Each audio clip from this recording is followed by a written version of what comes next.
கொஞ்சும் திருச்செந்தூரில் விஸ்வரூபமே வேலையா, பழமுதி சோலை அறுபடை வீடும் புண்ணிய தரிசனம் முருகையா.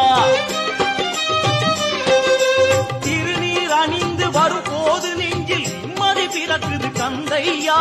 சுகனே சிவனார் மகனே உன்னை பாட பாட சுகமாகுதையா. வேல் முருகா அரோகரா அரோகரா வேல் முருகா.